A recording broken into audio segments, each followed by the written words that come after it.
This is Zarina. Welcome to Grow and Learn. Today we're going to be speaking about going past the gatekeepers, getting your foot in the door, something that most people, most entrepreneurs, most job seekers, most love seekers fail at. I'm speaking to a world-renowned expert on sales negotiations. He has some tremendous record in achieving sales goals for the companies he's worked for. As a consultant, I think it was. I'm welcoming EksAyn Anderson, all the way from Utah. Hi, EksAyn. Yes, thank you, Zarina. Thank you for having me on the show. What an honor to be on your show today. Great to have you. Let me just throw in some of your credentials because they're quite impressive. And I do want to impress people because they might want to listen to what you have to say. So you've been featured on Forbes.com, Speaker Magazine, on TV, various business blogs and podcasts. You have a number of books. The one that is focused on going past the gatekeeper is called The Key to the Gate: Principles and Techniques to Get Past Gatekeepers to the Decision Maker. I'm going to show it a bit later on, show the cover. But you're also speaking specifically about being the CEO for your children, or how building a relationship within your family is sometimes even more important, and it follows the same principles as business success, negotiations, and going past the gatekeeper. So this is what I'd like to talk about today. It's a lot. So what are some of the first questions or state of mind that somebody needs to set themselves in? What is the first thing somebody needs to do to go past the gatekeeper? Well, that's a greite question, Zarina. That's a great question. So let's just, if you're in business, if you're an entrepreneur, or if you're a salesperson, or just a business owner, the ability to influence other people is super important. How do I influence people ethically, in a good, positive way, so that I can present whatever it is I'm trying to present, or whatever it is I'm trying to influence them with? And so this is such a good question. Let me back up just a little bit. I had an experience at a bank many years ago, and I'll tell you, I had a problem with my bank account. The problem was is that I didn't put money in the bank when I should have put money in the bank. Okay, I went down to this bank. I was a little bit concerned because I was in the red. And there was a gentleman at this bank who helped me fix this problem. I put the money in like I should have, and he was really nice. He waived a bunch of the overdraft fees, and I was really grateful for his help. And when he was done, I said, "Hey, Jeff," we'll call him Jeff. I said, "Hey, Jeff, can I get the email to your boss?" And he looked at me kind of funny, like, "Well, why do you want the email to my boss?" And I said, "You know what? I'm going to write him a letter and tell him how appreciative I am for your help and what a great job you did." And by the way he looked at me when I said that, I could tell he was not used to that. But I went home that night and I typed up a letter that said, Dear branch manager," was the branch manager of this particular bank. "Dear branch manager, had the opportunity of speaking with Jeff. He was very helpful and professional. I think he deserves a raise and a promotion." And it was a sincere email, and I sent it to his boss, and I copied Jeff on the email. So just because I had his card and I had his boss's email. And when I was done, I didn't think anything else about it. He was nice. He'd helped me fix this problem with my bank account, and I had sent an email to his boss telling him how appreciative I was. And like I said, I didn't think anything else about it. What was really interesting, I went back to the bank, and this is back in the days when you had to go to the bank more than you do now, right? And I was standing in line. There were probably 10 people or so in front of me at this bank. And something happened to me that had never happened to me before. Somebody came up to me, and it was not Jeff, and it was not his boss, the branch manager. It was somebody else. They came up to me and they said, "Mr. Anderson." They knew my name, which is kind of interesting because that wasn't typical. I was in a fairly large city, and Sounds like the Matrix. I was on, could have been something like that. He Mr. said, Anderson. Yeah, Mr. Anderson. And I said, "Yes." And he said, "Can I help you with your banking?" And I was a little surprised. I said, well, sure. And he said, "Follow me." And he took me from the back of the line, and he let me do my banking in front of everybody else. You would have thought that I had $10 million at the bank, which we all know that I didn't. And it happened again and again when I came to this bank. And it didn't start happening where they would take me from the back of the line, let me do my banking, until I'd sent this email to the boss complimenting, with a sincere compliment, something about Jeff. Well, why do you think that happened? I ask people this sometimes. I say, why do you think that happened? And, let me tell you the answers I hear people say. They say, well, they probably wanted to get a compliment just like Jeff did, or they wanted you to write an email to them or something. I mean, that may be true. But if I'm going to fast forward several years later, I'm sitting in New York. I'm sitting across the table from this high level director in New York. And he looks at me and he said something that surprised me. He said, "You are the only salesperson I have ever led into my office." And I was surprised because competition was fierce for this particular product. Now, to be fair, he may have meant about the particular product I was selling, but that's not what he said. He said, you're the only salesperson I've led into my office. And then he said something really interesting. And I'll tell you, sometimes I'll ask people, say, what do you think he said next? And they're like, well, tell us. And I said, well, let me tell you. It was almost the same thing that happened in the bank years before. Let me tell you what happened. I'd sent this director an email asking if I could chat with him, And when I sent the email, I was completely ignored. No response. Well, a few days later, I called in to ask to speak to him. And who did I run into? It was his secretary. His secretary picked up the phone and I said, "Hey, can I speak with Bob?" And she said, "He's unavailable," which they always say. Yeah. And I said, well, that's interesting. Maybe what I could do is just resend the email that I'd sent last week and copy it to you just to make sure he gets it. Would that be okay? And she said, sure. And as we were talking, I noticed that she was very friendly. She had one of those kind of bright, bubbly personalities. She was talking very friendly. And I said, thank you so much for being so professional and helpful. I really appreciate it. I said, I talk to people on the phone all day long, and it's refreshing to talk to someone as just friendly and professional as you. She said, well, thanks. And as I was pulling up the email, I thought, you know what, I'm going to mention that to your boss. And I told her, I said, you know what, I'm going to mention that to your boss. And so what I did is I had her on the phone, and I was sending it to her boss and copying her on it. Janice, we'll call her. So we'll call Bob. Bob is the director in New York. Janice is the secretary. I'm sending it to Bob, but copying it to Janice. And I just typed really fast. I said, "Dear Bob, I had the opportunity of speaking with Janice. She was very professional and courteous. I think she's an asset to your team. By the way, I'm going to be in New York on these days." And I sent it to Bob, copied her on it. And I said, "Hey, did that email come through?" And she said, "Well, let me check." There was a little pause. She said, "Yeah, it came through." And then she said, "Hey, thank you for the compliment." And I said, "Well, I meant it. It was sincere. Thanks for being so awesome to talk to." That was it. The conversation ended shortly thereafter. Well, fast forward, I'm back in the high level director's office. He's just looked at me and said, "You're the only salesperson I've let into my office." Here's what he said next. He said, "The reason you're here is because you were nice to my secretary." He said, "I talked to my secretary more than I talked to my wife. Some of these sales guys don't understand that." And I got to tell you, I thought, Zarina, that was super interesting. Let me tell you what he did not say. He did not say, "You have the best social media I've ever seen. That's why I let you in." He did not say that. He did not say, "You have the best website," or "You have the best." He said it was because you were nice to my secretary. Isn't that interesting? Yeah. And just treating people right is what gets you through the doors. Yeah.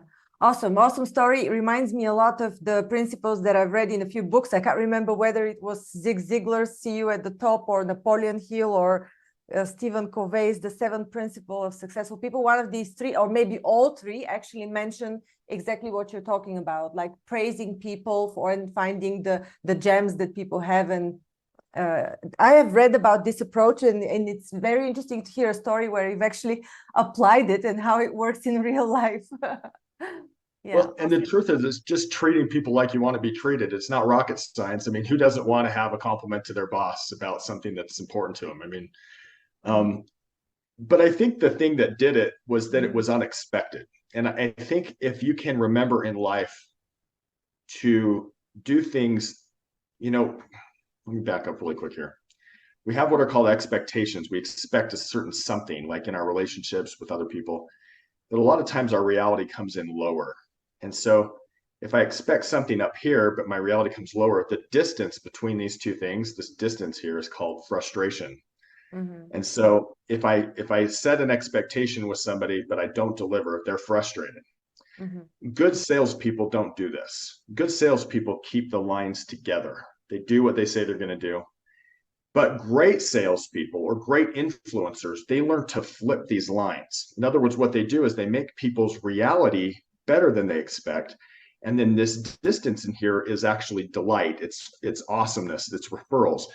And so I didn't know I was doing it at the time, but I think I accidentally stumbled into this.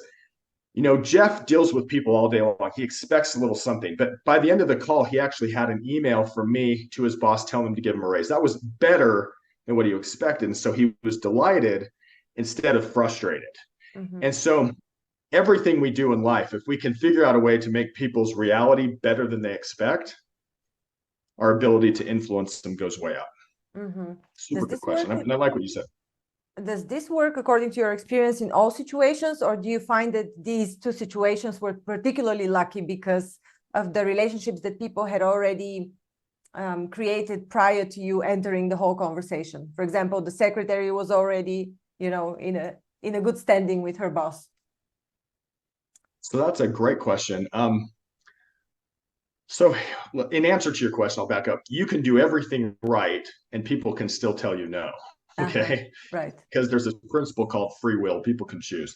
But the research shows that the chances of people you're being able to influence someone go way up when you are the first to be kind to them, the first to do something nice for them. When you're the first, you don't wait for them to be nice to you. You be nice to them first.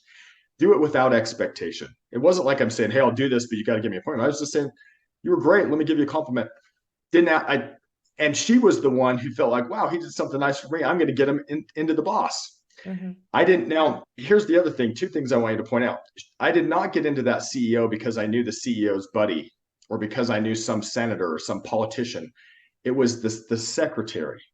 Right. And the truth is, some people want to treat important people really important and other people they don't think are as important. And that's not true. The truth is, the world's upside down. The person who had the most power in this whole situation to get me in was the secretary, who some people might consider lowly. If you treat everyone you meet as a king or a queen, you treat them with dignity, you would be surprised how many times the secretary is the mom of the CEO. You would be surprised how many times a janitor is the brother or the relative or the in-law or somebody related to somebody. Treat everyone you meet with respect. And when you do that, people can tell you're not a snob. They can tell that you care about others, and they want to do business with people who are like that. Here's the next thing. You mentioned something. I want to say one more story. My wife, this same principle applies in relationships. Let me tell you one thing. She once told me, she said, hey, I really miss my parents. And she said it again and again. She goes, I'm really missing my parents. Well, her parents happened to live in San Diego, California at the time.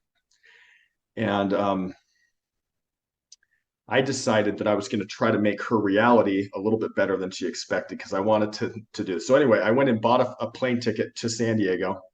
I didn't tell her. I had my oldest daughter pack a bag, so I made sure I had the right things.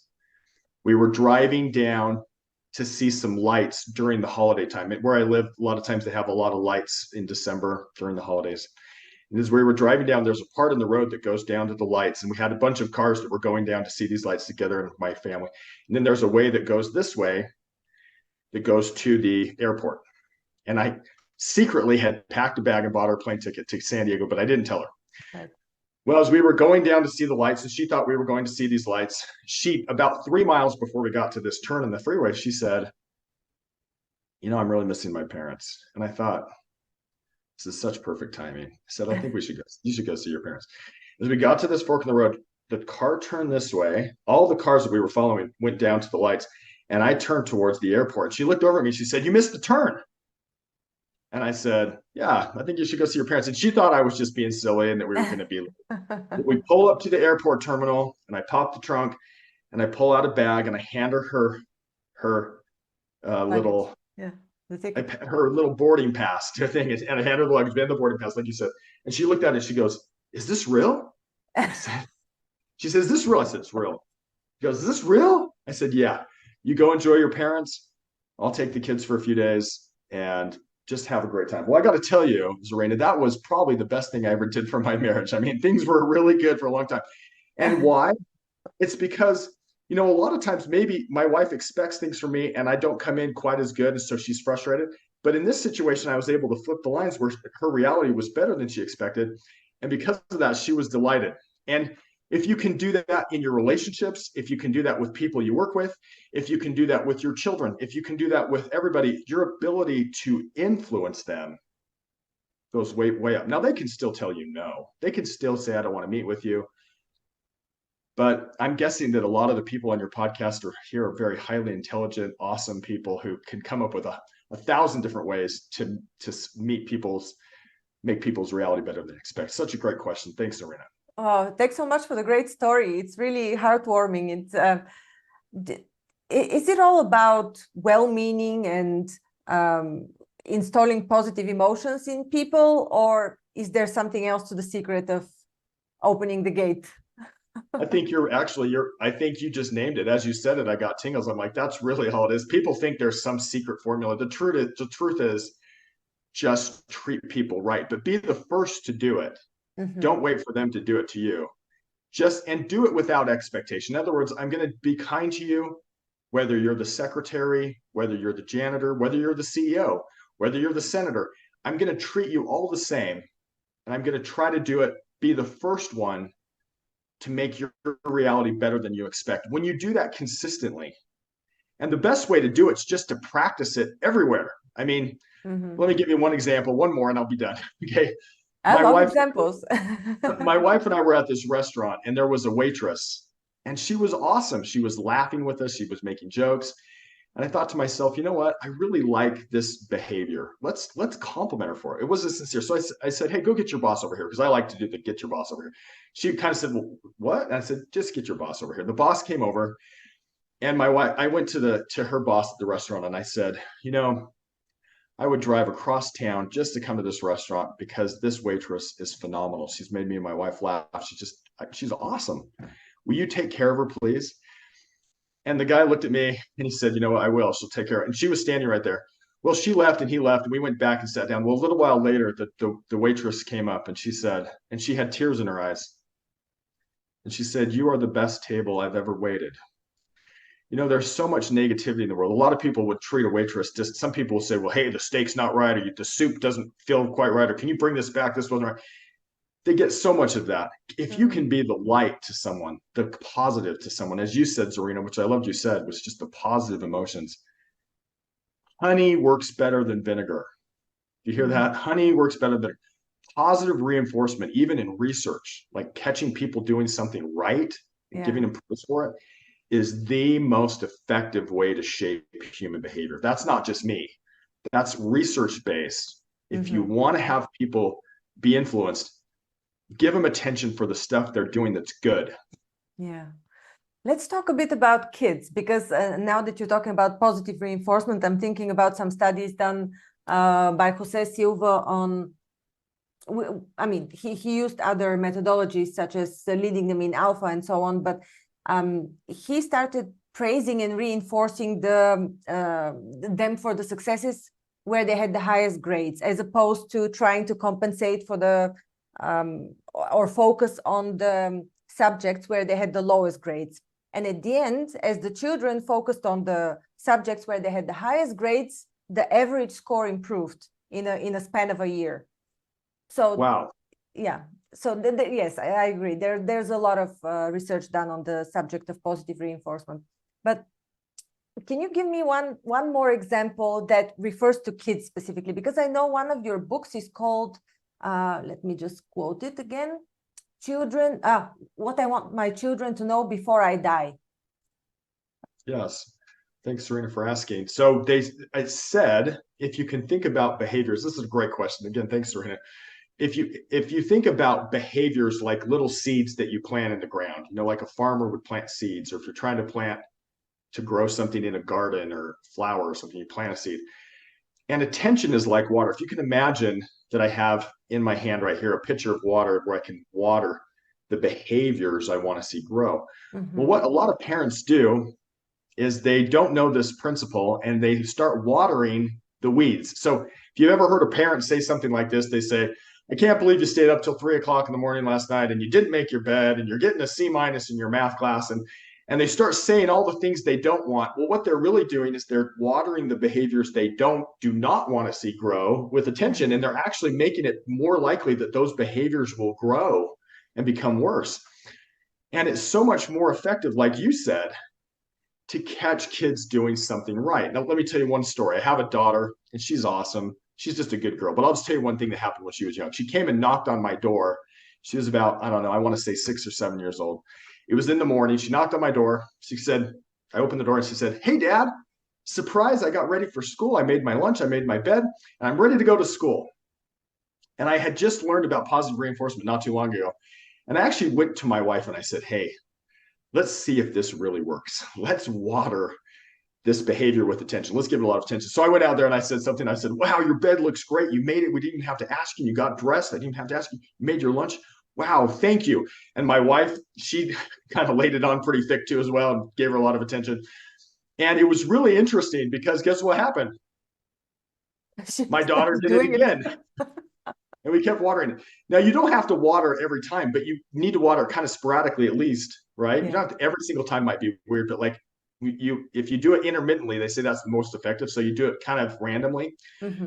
And she became, now, by the way, I think she's just a good girl. Okay. So I don't want to take credit for her behavior. She's a good girl, but she did end up doing it. She was the kind of girl who got up every morning, got ready for, and got ready for school, got her lunch made, and she just did it again and became kind of how she did things. Well, what would have been less effective? Less effective would have been to wait till she sleeps in, doesn't make her bed, doesn't get up, and then storm into her room and say, now, how many times do I have to tell you to get up and make your bed? And that's what a lot of parents do, but they don't realize they're making it worse. And so in life, in business, if you want to talk to a high-level director in New York or you want to influence your 6-year-old child, catch him doing something right. You know, me catching Janice, who was the secretary of Bob in New York, that was the most effective thing I could have done. Now, some sales trainers, backing up to business, some sales trainers I've heard say, well, if you can't get past the secretary, you should kind of pretend like you're high and mighty and the CEO is high and mighty, and then kind of treat the secretary like she's just a little bump on the road and say, now, who are you and what is your title? And I totally disagree with that. I disagree with that because it's against the golden rule. Mm-hmm. The golden rule is so, so powerful. We got to treat people like we want to be treated. Yeah. And when we do, our ability to influence them goes up. So great question, Serena. Thank you. Mm-hmm. I actually concur to this way of thinking. I've researched myself and also practiced this after I read these books that I've told you. And I know this thing works, by the way. Now, I was also wondering how to approach it when you're not communicating with the person in person, but like in written communication. Is there something you could still do to apply this? Well, sure. One of the things you've got to realize, this is a great question, Serena. They say that most communication is not just your words. In fact, I've heard it said that research says that 93% of what you're saying is not with your words. So as we're talking right now, you know, I'm communicating with maybe how my voice is. Am I talking confidently or not? Am I smiling or not? Am I kind of defensive or am I a little more open? And that communication is really important. When you're writing or you're texting, you've only got a little percentage of that. You've only got like maybe 7%. So you'd want to be you might be a lot more nice in your email or in your text or in your letter than you think you need to be, because people can't hear your tone. They can't see your eyes. They can't, you know, I can say, you know, you could be typing a letter to someone, anybody, and they could get that same letter a minute later and say, oh, what a jerk. I can't believe he said that or she said that. And so you might want to just be more nice in communication than you think you need to be. And maybe even use a little emoji. You might put a little smiley face or something, you know, something to show. Yeah. Because they don't have that other 93% of your body language, right, what you're saying. Right. And they perceive with the emotion that they have at the moment. So I've had some misunderstandings in written communication when people have perceived something completely in a different way as I had meant it.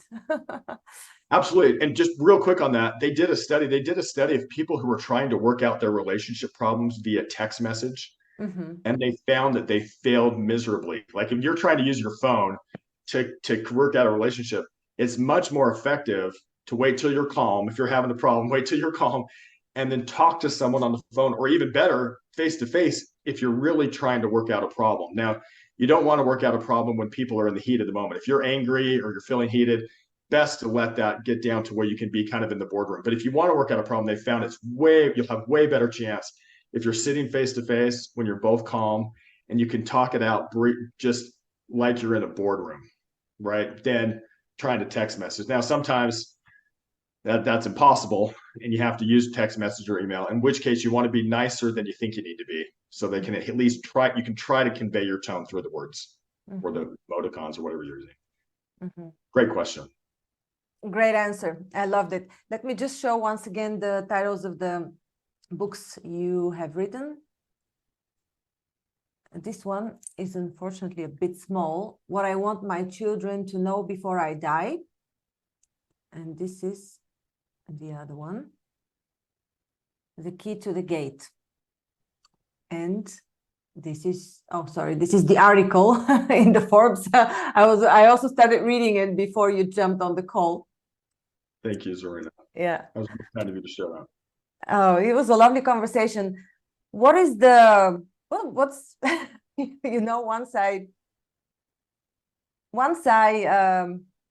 I was researching the best and the worst questions to ask people at a podcast. And it turns out that one of the best questions to ask people is, what is the best and what is the worst question you were ever asked? That's good. You are a great host, by the way, Zarina. Great host. Best question and best worst question. That is such a good question. Goodness. Well, I don't know if that one I would probably have to give a little bit of thought to.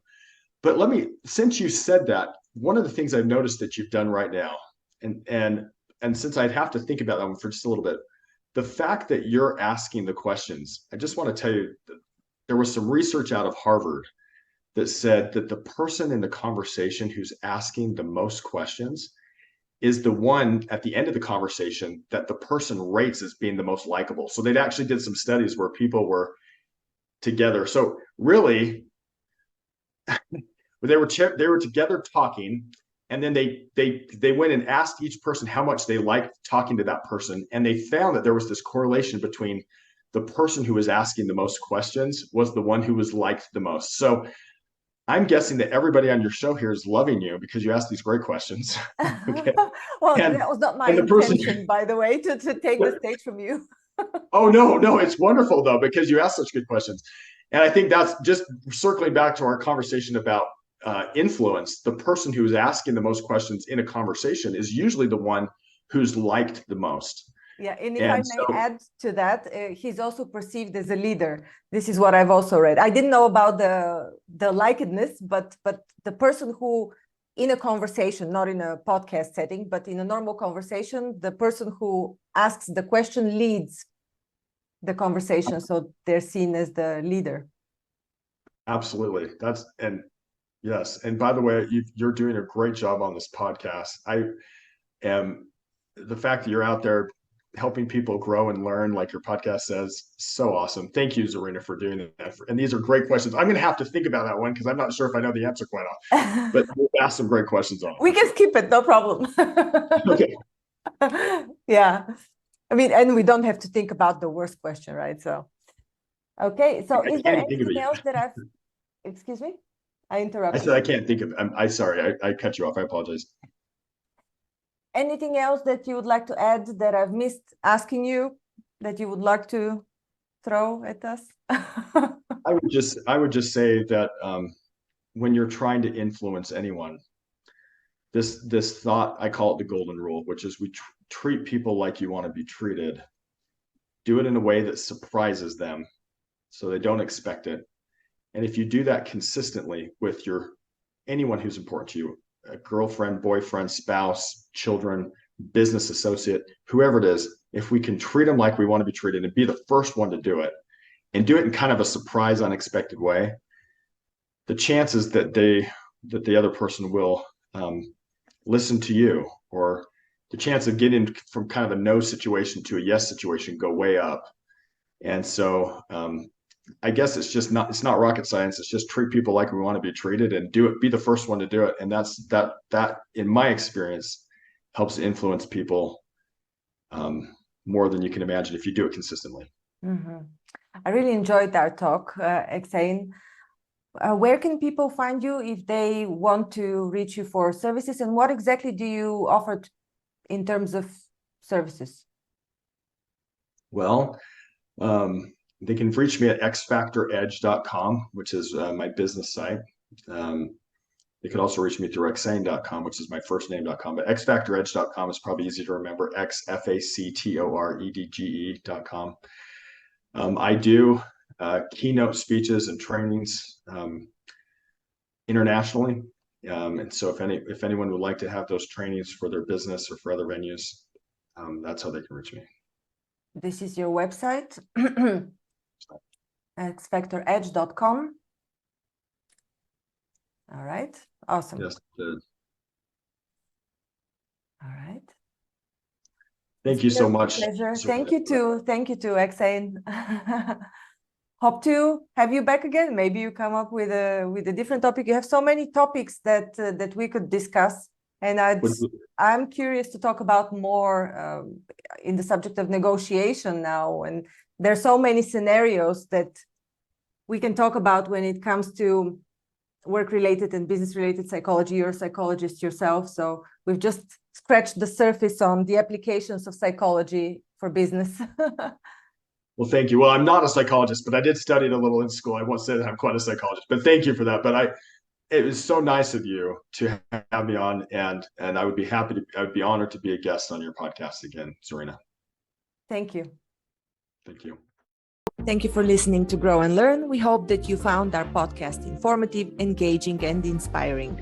Our mission is to help you keep growing and learning, and we hope that our conversations and insights have provided you with practical advice and useful perspectives.